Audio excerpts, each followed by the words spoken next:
Yeah, I mean, first and foremost, it's an honor to be put on that list and be thought of a guy that can impact a big league level this year.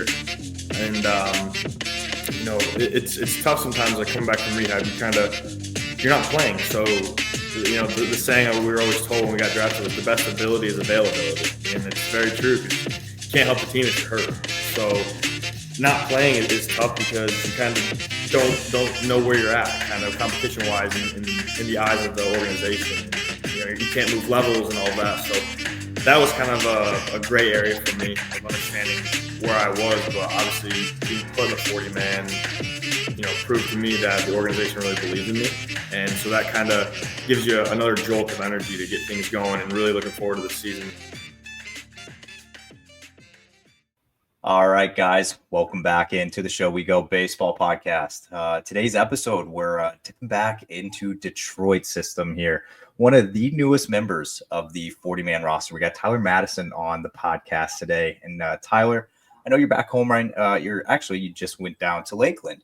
But obviously, I know you've probably been home for the holidays and things like that. But I just wanted to start this off. How's the offseason been treating you so far? Off season was good. It was a short off season at home, obviously with surgery and everything. Just been down in Florida most of the time, but the off season was good. Holidays with the family, friends, but back down here in Lakeland, so just ready to get after it. Yeah, that's something that I'm obviously going to talk to you about because obviously with you not having a season this year, and I bet the off season has been a little weird since obviously you weren't playing and you needed some time off or anything, but so with the rehab and everything, where are you at in the recovery? And I guess are you on track as far as like everything was whenever you did have surgery? I guess how is that looking? Yeah, everything's been going great so far. I feel great. About 10 months out or so. About another week, I'll be about 10 months out of surgery. I got surgery March 15th of 2024, so that puts me about 10 months. So, but everything's been going great with it. I feel great. Throwing's been good, and actually next week I start my bullpen phase. So I get to start feeling like a pitcher again and touching the rubber and all of that. So I'm really looking forward to that.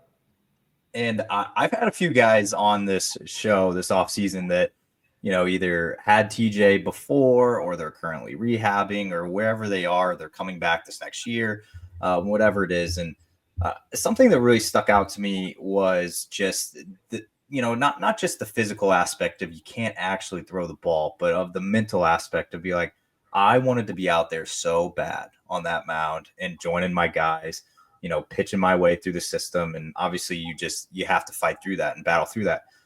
What were some things that you did this year that kind of help with the mental roadblock? I've heard some guys do like offhanded bowling leagues and mini golf tournaments and things like that around Florida and Arizona. So what kind of things were you up to in Lakeland? Yeah, I mean, like you said, the mental side was really tough initially and all of that. But yeah, I mean, I actually I live with a guy that went through surgery with me as well. He got surgery 5 weeks before me. So we would watch a lot of the minor league games at night together and just watch it. But there's times where it was just kind of like, hey, we got to shut this off because it's tough to watch, just not being a part of there. And obviously the baseball aspect, but just not being around the guys. So just try and do as much as possible. But being down here in Florida, it's nice. It got the beaches and, different, I'm a big coffee shop type guy. So I like to go and sit at coffee shops and just kind of enjoy and just be outside and everything. But I will tell you, it is tough to sit outside in the summer in Florida for too long because you start sweating. So I was more of an indoor cat when it came to the summertime down here. But no, I was a big coffee shop guy and trying to go to beaches and walks and just trying to take my mind away from the field as much as possible. Were there anything like the leagues? Because I've talked to a few guys and that were down in the Hurt Squad and Red Sox camp, Twins camp, a few other organizations, and some of these guys would be so creative and they're just like, yeah, we had like a newsletter of our putt league of all the TJ guys would go around and or the offhanded bowling or there was so many things and I'm just like, gosh, you guys are freaking creative to get those competitive juices flowing and be able to. Did you guys have anything like that? Not really. Nothing to that extreme. I mean, that's a pretty good idea, like doing all that stuff. I mean, I wish we thought of that. That'd been pretty cool. But nothing too crazy. Maybe just our rehab K core or anything like that is kind of a way to keep guys engaged and kind of looking forward to certain days of the week. Yeah, I would have been absolutely terrible as well in a off-handed bowling league. Like I'm barely good, like Yeah, right-handed going back. exactly. Same here. Yeah, not great right-handed. I can't even imagine what left-handed gonna look like. Yeah. Bumpers got to be up for sure.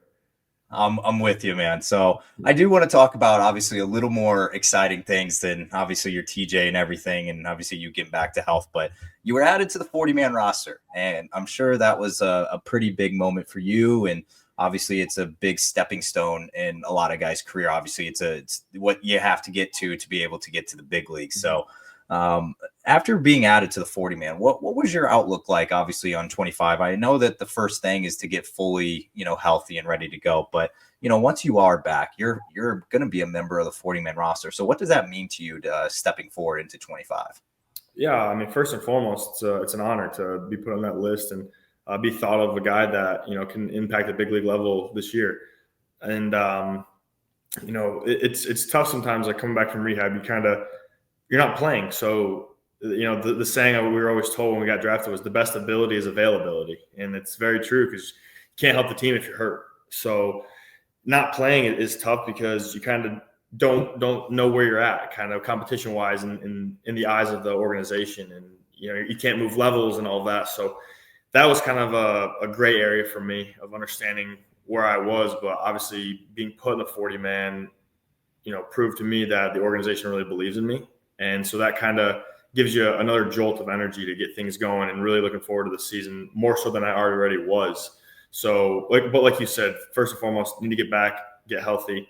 But once I'm back on the field competing and healthy, it's like, hey, I'm trying to be the best pitcher that I can be to not just impact the minor league level, but to impact the big league level and, try to stay there and help the Tigers get back to the playoffs and push even further. Yeah, you had pointed out that, you were in a unique situation, obviously, because, you did get added, but, you're hurt right now and you didn't throw this last year and you're not going to be able to start the season throwing anywhere. And, what did the Tigers say to you, I guess, whenever you did get the phone call of like, hey, we're adding you, we really believe in you, I guess, what was that conversation like with them? Yeah, everything you just said was kind of, hey, get back healthy. We know you're going to work hard to get there, but don't rush it. But, we're really looking forward to seeing you back on the field and seeing what you can do and, build off of the 23 season that I had and, use this past year as a learning tool to be like, hey, it's important to be healthy. It's important to do your arm care. It's important to stay on top of everything. So that way, the little bumps and bruises don't affect you long-term. So it was all positive coming from the front office and the pitching guys and everything. And that was really cool to hear. And, just continuing to build on everything that I was already trying to build on going into last year's spring training and then going into this year and being around the big league squad and being around those type of players. It's, it's exhilarating and I'm really excited for it. So yeah, you had brought up your 2023 season, and I was taking a peek at it before you hopped in here, and I saw a lot of whiffs, a lot of strikeouts, a lot of very low runs allowed. I saw the batting average against was low. Like I feel like you just had a really, really good 2023, and as you come back, as you said, you're about 10 months out, and whenever you do hit the field, whether it's, in early 26, whenever it is, but what are you, I guess, carrying from that 23 season of all the success you had? And, you got to see it, you jumped up to AA. What are you taking with you once you do return to action? Just the mindset that I had from last year or from 23 and my first year in 22.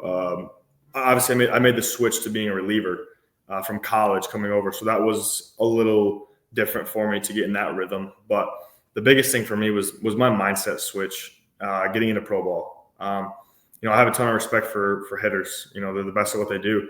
But I feel like I was giving them a little bit too much credit at first. I was respecting them, I guess. I don't know if that's the right word, but I was respecting them a little too much. And I wasn't trusting my stuff as much.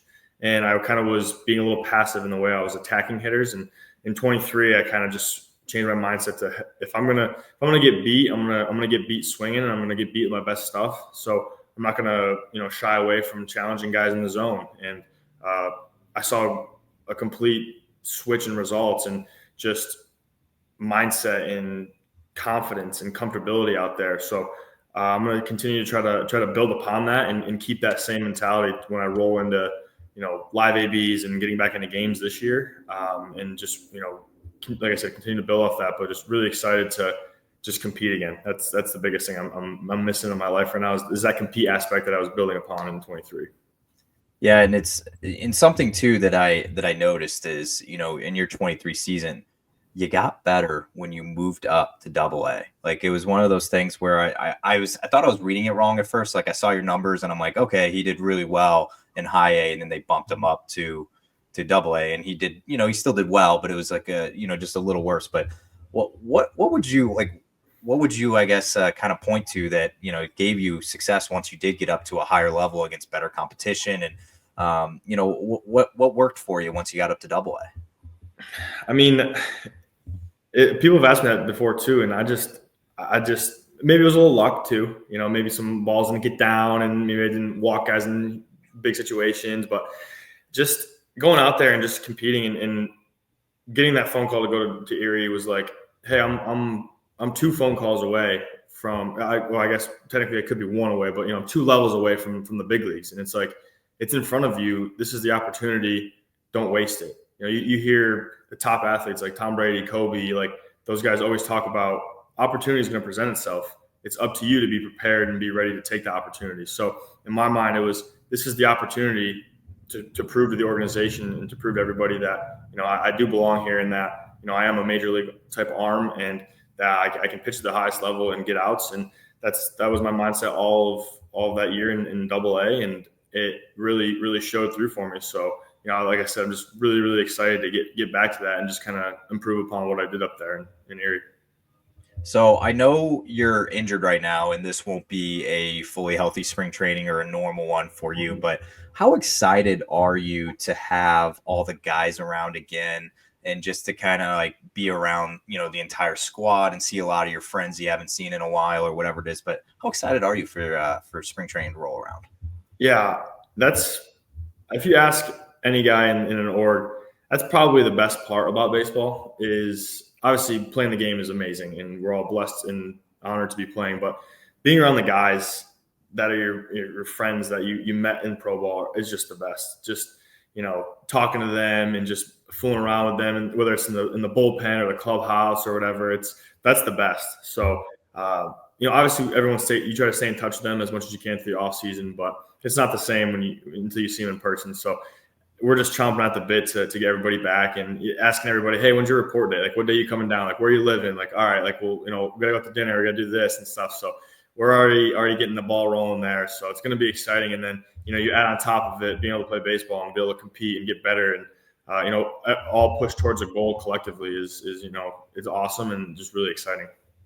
Yeah, I like you said, you got your roommate that went through, Tommy John, and you've had him, and obviously you got a couple other guys that are throughout the system that are probably been down there with you, rehabbing and everything. But I feel like it's just going to be just even like a tad more energized once you're like, hey, I haven't seen this guy in a while. I haven't seen him. I feel like that's probably a good feeling once the clubhouse there is kind of a little more juiced and amped up, and everybody's ready to go. So. Definitely excited. I mean, that's probably a month away, man. Yeah. It's crazy. I know report dates creeping up on us. I know, it's crazy. Time's flying by. Yeah, it's bad. All right, so I like to switch to a little portion here where I kind of go life before the pros, like how you got to where you are today. Okay. And it's some things that I couldn't really find on Google, some things that I did find on your nice little Bryant baseball page there. Those things are fantastic with finding out information on guys. Yeah. But I got to start off with something pretty simple. Who got you into baseball? I mean, my parents, especially my dad, just, wiffle ball bat when I was, 4 or 5 years old. And then just growing up watching Yankees games, being from New York and watching the Yes Network with my parents on, and, the Derek Jeters, the Andy Pettits, the CCs, the Mark Teixeiras, the A-Rods, like just watching those guys play and just really got me hooked into baseball. And obviously I've been into it ever since. So how do you choose? But so you're from upstate New York. So I feel like there's not like a line on like, you got to choose Yankees or Mets. So why'd you land on the Yankees?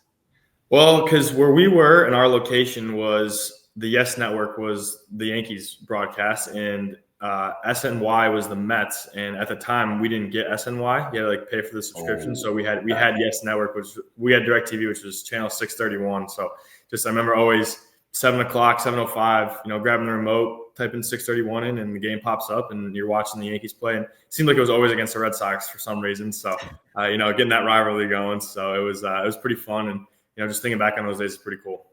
Yeah, that's kind of a smart move by the Yankees to have their games accessible to upstate New York fans. Yeah, like, 100%. It's a smart move. 100%. So, obviously, we're talking about upstate New York, and I feel like it's a little slept on for baseball wise. And I always, I have a lot of Texas guys on here, a lot of Georgia, a lot of California guys that come on here, and obviously those are baseball hotbeds. But state of New York, man, just a tad bit slept on for baseball. So, what was that like for you? I guess growing up and playing upstate New York, like what was the competition like, and I guess just what was it like overall? Yeah, I mean, I'm grateful to be from there. It made me the player who I am today. But like you said, it's not Georgia, it's not Texas, it's not Florida, it's not California. Like it's not a hotbed, especially where I'm from, like way upstate. Like the talent wasn't great. So there weren't, big time Division I, Division II scouts come and watch our games, or even pro scouts. Like there wasn't any of that. So you kind of had to, if you were the travel team or you're playing at, in a higher level profile tournament, like that's where you had to kind of shine and you had to, show out for yourself. So, but it just made you, realize that opportunities are there. It's just maybe not a ton of them. So that's kind of, always been ingrained in me. But yeah, it was fun. I mean, got to play baseball up there, and it's 40 degrees, and you're like, oh, this is a beautiful day out here in March playing outside, and the ground's still frozen and everything. So just thinking back on that is like, man, like now I'm down here in Florida, and if it gets below 60 degrees, I'm like, why is it cold out now? You get spoiled with nice weather in baseball. So yeah, I'm sure the family loved hearing you complain once you got back up to upstate New York. Like, man, it's cold up here. It's like you lived here your whole life, man. Like, I don't know. No doubt. So I always like showing love to your alma mater, where you came from, and obviously you ended up at Bryant University there, and I think Smithfield, Rhode Island is a little, people are a little harsh on it, but I love the state of Rhode Island, man. I think it's very gritty. I don't know. I always like spending time down in, in Providence or Newport down there. But so going to Bryant. So first of all, I want to find out, how did you end up at Bryant? Yeah, it was a pretty funny story. I never have heard of Bryant before when I was getting recruited, and I was actually helping my dad build a deck on our house. And I remember I had my phone buzzed, and it was an email, and I got an email from Kyle Pederudo. He was like the hitting coach there at Bryant, and he said, "Hey, like we saw you at this tournament. We'd love to give you on campus, get you a visit, and get you acclimated with Bryant University and Bryant baseball." And I was just like, "Dad, I don't know where this is or who this is or anything about that." And went out and took a visit and fell in love with that immediately. So it was kind of a funny story. I wasn't like a dream school of mine, but I'm super honored to have been able to go there and spend 4 years of my life there, and got me to the point where I am today. Had you ever been to Rhode Island before? I did one time for a basketball tournament, not even for baseball, just for a basketball tournament in high school, like freshman year of high school. So, but yeah, it was a funny story. Okay. Which I always got to ask, because obviously I've lived in New England for a little bit, but which direction did you like going the most? Like if you had like an off weekend, or like you and the buddies wanted to go, like, hang out and whatever, would you go to Boston, or would you go to Newport, New York City? Where would you go? Newport for sure. Newport was down that way, Narragansett area. That was had a couple friends that were down from that area in college, so like go to their house, get to walk the beach and stuff. But I also spent a summer in Newport playing for the Gulls for summer ball league, so was pretty familiar with the area down there. So that was always a great time. And Newport's beautiful, especially in the summer. So. But yeah, it was. I mean, Boston's awesome too. Like a lot of the guys that went to college and were roommates and teammates and everything, and we try to get together every year. And Boston always seems to be a place that everyone's like, let's just go there because it's super, chill, laid back, and I actually do really love the city there. Yeah, it's my wife had her bachelorette trip in Newport, Rhode Island, and she is, she's in love with that place. Like Yeah. it's a good place to be in the summertime. Definitely. So we're talking about Bryant a little bit, and I talked to you off air about a guy that I got kind of close with, and I know you only spent 1 year with him. I know he was a senior when you were a freshman there, but Mickey Gasper, and him being, him having the year that he did, being a minor league Rule 5 guy, and ended up getting up to the majors and making his debut, and now he's on a 40-man roster. I know he's in Minnesota now, but he kind of was always shouting out Bryant, and obviously there's another guy that you were teammates with as well, Dante Ricciardi, that he's in the Red Sox system, and he would always kind of pump up Bryant there. But how cool is it to kind of see like a couple guys like, I guess essentially like put them on the radar a little bit more and then kind of show some love to the school. And, obviously seeing Mickey have the year they did, like, what did you pay attention to that at all, I guess, or how cool was it to see it? Oh, definitely. I mean, I'm always staying on top of everybody.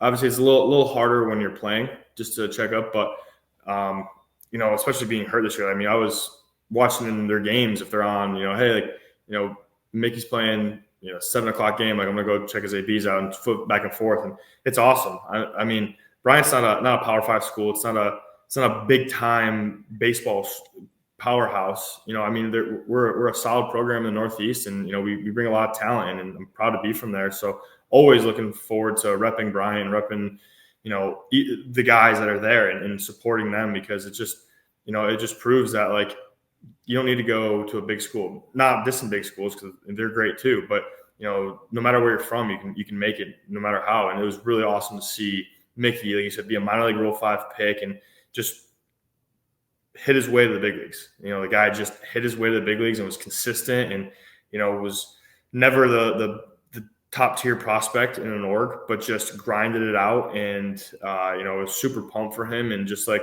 a guy from college that could just hit and was a great leader, and honored to be his teammate. And he was my captain my freshman year, so and he was my locker mate. Like, he was next to me, so like he'd always kind of take me under his wing and just be like, hey man, like, this is how you do things, like, this is how you try to be a pro and all that. And the funny part is, in 23 we played at Somerset, and I got to face him, and he took time right before the AB, and I acknowledged him, he acknowledged me, and then first pitch fastball, like, threw up and in, not on purpose at all, but like, he kind of gave me one of those looks like, really? And I was like, I did not mean to do that, dude. I was just a little juiced up, but it was pretty cool. It comes full circle of facing him at Bryant to facing him in the pros was pretty cool. But yeah, super pumped for him and just all the other alumni within minor league baseball and in the bigs. Yeah, he a lot of the young guys in AA Portland and in Worcester this year were calling him Babe Ruth. They had all kinds of nicknames. They're like, this guy he just hit. That's all he did. Yeah, it was crazy. He just hit, and that was awesome. Yeah, but he's a great teammate too. Just a great guy to have. And like you said, like, the Portland guys were calling Babe Ruth and stuff, and he's just just a great hitter and just a great person. Yeah, they one of the best mustaches in baseball. I will. He never had one in college. Never really grew one in college, and then I think he got to the Yankees and like couldn't have. Obviously, they can't have the facial hair, but he can have a mustache, and he grew it out, and it's an elite mustache for sure. Yeah, that's always one of the best, man. I appreciated it a ton when he came over to the Red Sox, and I'm like, you better keep that. Like, obviously you said Yankees 100%. Thing can't have this, but he kept 100%. It. So, all right. We're going a little more off the field here. What do you do in your free time? So if you have a day off, like if you're playing or like if you're, just hanging out, not training, don't have to rehab, like what are you doing in your free time?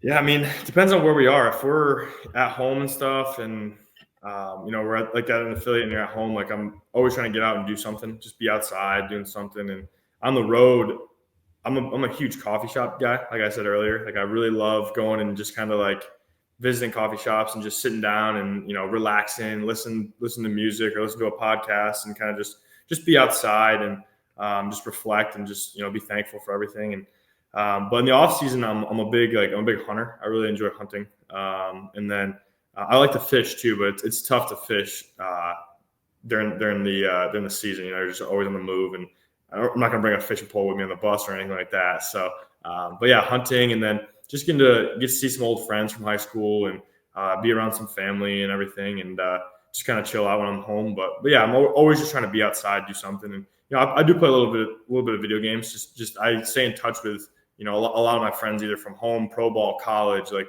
we get down there and just like none of us are very good. We just have a good time, just playing around with each other and doing different things and just talking to each other in the party chat. It's just kind of like way to stay connected and all of that. So that's pretty cool too. Yeah, I think in regards to playing like Call of Duty or whatever you play, Fortnite, whatever it is, and I feel like the skill gap got so big with like the younger kids. I feel like when I was like playing Modern Warfare 2 and all those games growing up, I thought I was like pretty decent at it. I'm like, I can hang, right? Yeah. But nowadays you hop into a lobby with some of my friends, like we're all like touching 30 now, and it's just like, dude, these kids are dusting us every single time we're in a lobby. I feel like it's gotten out of hand. Oh yeah, no, we do a lot of private matches within the group because we're just like we go out there and we just lose, and it's like, dude, this isn't even fun. Like I can't even spawn in or anything like that. So, yeah, no, I completely feel you. On that. Well, I do appreciate your answer that you gave me on the hunting, the fishing, the coffee shops, because when I asked that question this offseason, I only get two answers, and one of them is video games and the other's golf. I know you're injured right now, but whenever, I guess when you're back to health, are you going to be golfing? I loved golf before. Like I'll probably ease my way back into it, but just it might be a little soft from me, but I'm just so paranoid of getting hurt by doing something other than like baseball related that I would be kicking myself just because I missed a whole year. And it's like, I wouldn't want to swing and do something to my oblique or my back or my shoulder or God forbid my elbow again. Like just want to be careful with that. But yeah, I definitely do want to get back into playing because that's something I would do on off days too. Just kind of go out and play 9 or play 18 and just kind of like takes your mind away from the field. And it's very, very frustrating. My golf game is at least, but it's fun too. Hit a couple good shots and you're like, oh, I got it. And then you shank one and you're like, maybe I don't have it. Yeah. Nothing's worse than, shooting on the front 9, probably being like 7 over. And you're just like, dude, I got this. And then the back 9 is like you're 20 plus over. And you're just like, dude, this sucks. But you're like, I'm awful. It is what it is. But exactly. I understand what you're saying though, about like how, you kind of don't want to like, get injured doing something other than playing baseball, obviously after sitting out this much time. Cause you know how it feels now to kind of like miss time. You're just like don't want to do this again type thing. So I respect that. Yeah. All right. Tough question. Maybe I got ahead, but if you weren't a professional baseball player, what would you be doing with your life? I always wanted to be a state trooper. That was my thing. I always want to be a state trooper. For some reason, since I was like 7 years old, my dad was a correctional officer, so maybe like the police route was there, and I just no idea why. I just was always like, I want to be a state trooper if baseball doesn't work out, and I would definitely have been trying to be a state trooper if I wasn't a baseball player. Is that something that obviously you still have some good years left in the baseball career, but is that something that you would still pursue after your career? Or do you think that like you would have done that? You only would have done that before the baseball career, or like if the baseball career would have done that? That's a good question. Potentially, I've always want to try to give back to the community in some way. And whether it's, being able to financially help the community or, protect them from harm or whatever it is. But I feel like it'd just kind of be like whatever place I'm in. Like maybe if I was young enough or, if I had a family, it'd probably be a different story or things like that. So there's a lot of factors that go into it. But right now that's my backup plan for sure. Okay. Yeah. Got nothing but love for first responders. My wife's in the medical field. So, she's a nurse. She did plenty of ride-alongs and with the EMS and all that stuff. So nothing but love for all the first responders. Man. What they do, man, they are. Yeah, those guys are true heroes for sure. Heroes and all that. All right, so you kind of mentioned this a little bit earlier about watching a lot of Yankees games, but I need some of your favorite athletes growing up. It doesn't just have to be baseball; it can be any sport. Yeah, my favorite pitcher of all time was Verlander, Justin Verlander.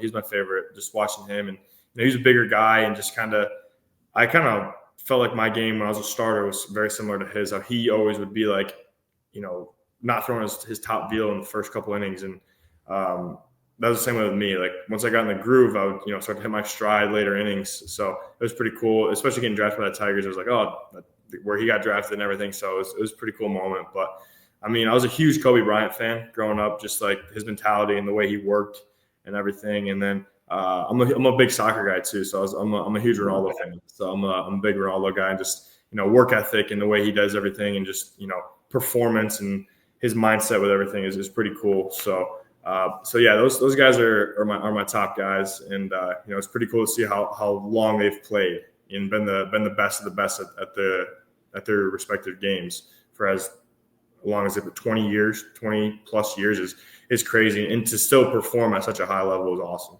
I was gonna say, you just named two guys that are still playing today. Yeah, I feel like we're playing when I was like 10. It's crazy just having those, especially for me and my friends back home, having the Messi Ronaldo debates is like, I felt like I was like 10 years old, and now 15 years later, it's like they're still the debate and they're still playing at such high levels. It's like, this is crazy what they're doing. Yeah, I was gonna actually ask you. I feel like every single person I've ever met that either tells me they're a Messi guy or a Ronaldo guy, they just absolutely despise the other. Are you like that? I am. Really? It's not because I don't like Messi. It's because my friends, I was like one of two guys with my whole, like all my teammates in high school that were like Ronaldo guys, and everyone else was Messi. And they were so annoying with every little thing about him. I mean, they would like, you go after. So like, I'm defending Ronaldo, they're defending Messi. So it just pinned me against them so much throughout the whole childhood that like, I just can't root for the guy. And it's like, he's one of the goats of soccer, and it's just like I can't get myself to root for him. Really? That's crazy, because like, I don't know, like I feel like it's just like it's like the basketball debate, like LeBron versus MJ. Yeah. It's like who's the true GOAT? Right, And it's like I like both of them. I respect both of them. It's like same with soccer. Yeah, it is tough. And I think the LeBron Jordan debate's a little tougher because it's a different generation. But the Messi Ronaldo debate is like they were the best of the best at the same time for so long. So it's like, it's just, yeah. I mean, I could get going all day about this debate, and they bring up statistics, I bring up statistics. So it's just like no one's ever going to flip sides. So okay, that's fair. So in the last World Cup, were you? I was a little salty, for sure. But I mean, it was cool to see, just the whole country of Argentina, like that parade was just incredible of what it is, and that's just the magnitude of like soccer and just like and how sports just affect everybody, which is just so cool to see. I'll tell you what, man, I am very excited for the World Cup to be in the United States next time around. I'm trying to go to like multiple locations. I want to know like who's playing where. It's like, I don't know. I am excited, man. I know there's a couple games, and there's New England's one, right there in Foxborough's having some games. I think New York City might be having MetLife. And yeah, it's going to be awesome just because, like I said, I was a soccer guy growing up, played all the way through high school, and I love the sport, and it's pretty cool to see like a lot of the guys start to like pay attention to it a little bit and like watch it. And now it's like the World Cup's going to be here, so the best players in the world are going to be in our country playing. So it'll be pretty cool for the American people to watch this and appreciate like this type of soccer. So I'm really looking forward to it. And like you said, like gonna try to sneak my way into a game any way I can. I know it's probably gonna be during the season, but like an off day, like and we're close, like I'm going, because it's just like once in a lifetime opportunity to go watch the World Cup. So yeah, don't know when it's gonna be back in the States. Could be a long time from now. Well, actually, while we're on the topic of soccer, you were a pretty good soccer player yourself in high school. I saw you play basketball as well. Do you miss playing those at all?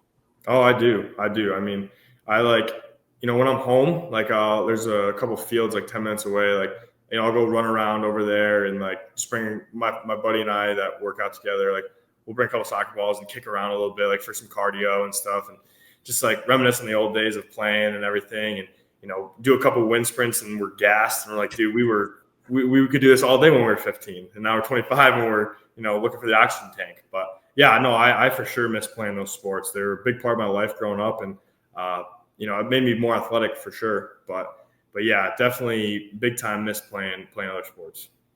Yeah, I played soccer as well growing up, man, back Okay. in high school, and I miss it a ton. Like, Yeah. and it's also one of those things too, where it's like me and my buddies would play like indoor like beer league and stuff like that, like Mhm. kind of post college life, and it's like, some of the guys are like throwing up, dry heaving on the side, like after like 10 minutes, it's like, dude, we used to Yeah. like run laps around this Hey, place, like yep. Yep. it humbles you real quick. It does. It does. All right, so I got one last question here to kind of end this thing. I'm a big food guy. I appreciate a good restaurant as a whole. Like I'm always looking for like the hole in the wall pizza places and all that stuff. The stuff that the locals only know about in places. But we're gonna go the opposite direction for this one. I need a Mount Rushmore from you on your top 4 chain restaurants, and they can be drive-through or sit-down restaurants. Ooh, that is a really good question. Mount Rushmore. Um, I mean, my 1-1 is probably Longhorn Steakhouse. I just love like just my steaks just such a staple for me, and every time I've gone there, my steak's been perfect. So It's Longhorn, crazy to hear. yeah, I love Longhorn. Like just like I could go there anytime. Like you want to go there lunch, dinner, does not matter to me. Like I'll go get an outlaw ribeye and be happy. I mean, Chipotle is probably up there for me too. Just like that's such a staple. But I will say, like, because I go to Chipotle more because there's just more of them. But I will say I do like Moe's better than Chipotle. Like if I had the choice, I know it's a pretty controversial take, but it is. But I'm a huge stack guy from Moe's. Like the stack is so good for me. But oh gosh, that's a tough question. I mean, I'm not a huge fast food guy. Okay, that's fair. But I mean, if I was to put fast food in there, like Chick-fil-A is probably in there. It's such a just gold standard of fast food for me.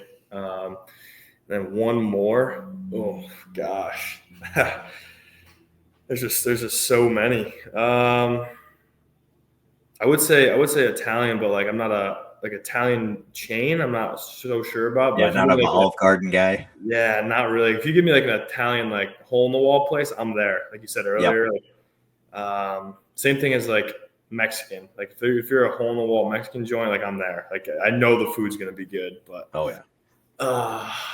I don't know.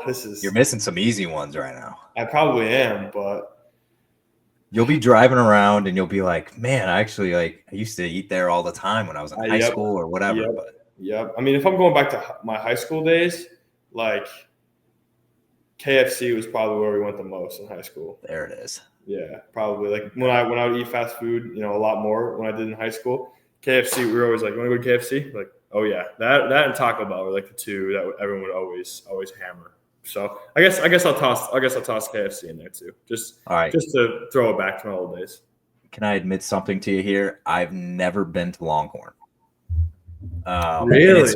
It's been a very common answer. It's been steady in top 4s this offseason. Wow. Okay. Yeah. No. I mean, Texas Roadhouse is really good too. Like we have one. Yeah, I'm a Texas Roadhouse guy. Yeah, we have one right by. I mean, the bread there is the best. The buns are cinnamon butter too. Like can't beat it. But something about Longhorn going there and just every time I've gotten a steak, it's been cooked perfectly and like just delicious. I highly recommend if you're ever somewhere, stop in Longhorn, whatever type of steak you like. Just you will not be disappointed. Okay.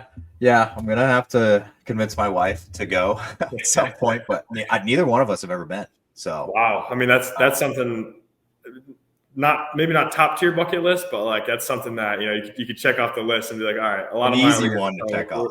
Exactly, we're very easy one to check off. Yeah. Okay. Yeah. All right. Yeah. Well, I'm probably gonna. I'm telling you, I asked that question to literally everybody comes on here all off season. Longhorn every single time. It's been Longhorn, Chipotle, Chick-fil-A. Have been like 3 of the 4 every time, and I'm like, pretty stock. Yeah, pretty stock.